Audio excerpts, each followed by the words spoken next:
Doktor Mehmet Arslan, onkolog doktor. Yıllarca kanser tedavi ettik. Çünkü kanser bir bedeni öldürüyor.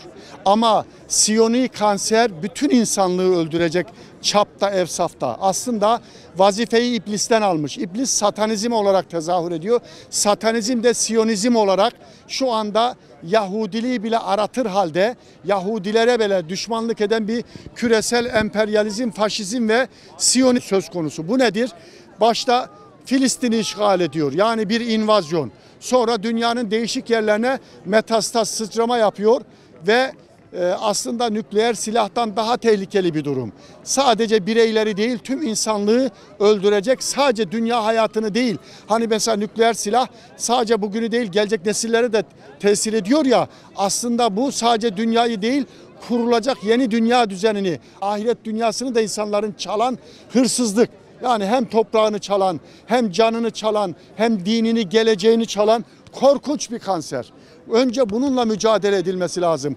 Kanserle Savaş Derneklerinin de fevkinde Siyonizmle Savaş Derneği olarak bir rabbiyatçı olarak bunu çok önemsiyorum. Temel düşman budur. Ve Semitizm aslında suçtur. Niye? Semitizm ırkçılıktır, Semi ırkçılığıdır. Ama bir faşizmdir. Fakat şu anda işte bütün akademisyenler veya medyacılar halbuki Semitizmi değil de yani ırkçılığa, kötülüğe savaş açmak olan antisemitizmi suçlu gösteriyorlar. Tepetaklak. Yani dünyanın beyni işgal edilmiş.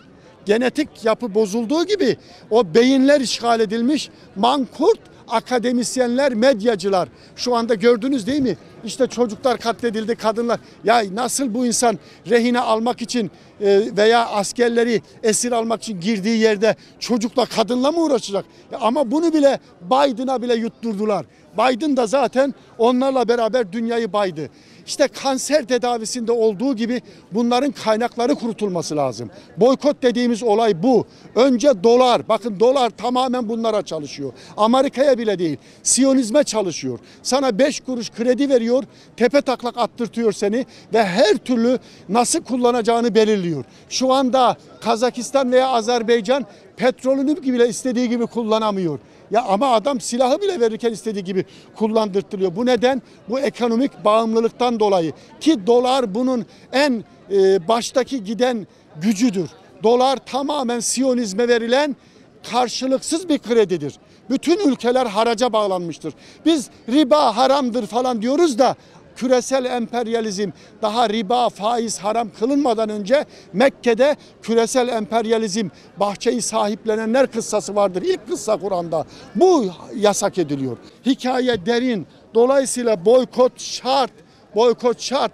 Biz vicdanın sesi, aklın sesi, imanın sesi, İslam'ın sesi, barışın sesi, tıbbın sesi, salimin, selamın sesi olarak diyoruz ki bu kanseri beslemeyelim. Biz beslersek o kanser bizi bitirecektir, neslimizi bitirecektir, ülkeleri, bütün dünyayı bitirecektir. Dolayısıyla sonuç katliam olacaktır, soykırım olacaktır bu kanser neticesinde. Dolayısıyla bu kanseri bizim durdurmamız lazım. Dünyanın vicdanı şu ülkedir, şu coğrafyadır. Bakmayalım Avrupa'sına, Amerika'sına, bakmayalım onların kas gücüne.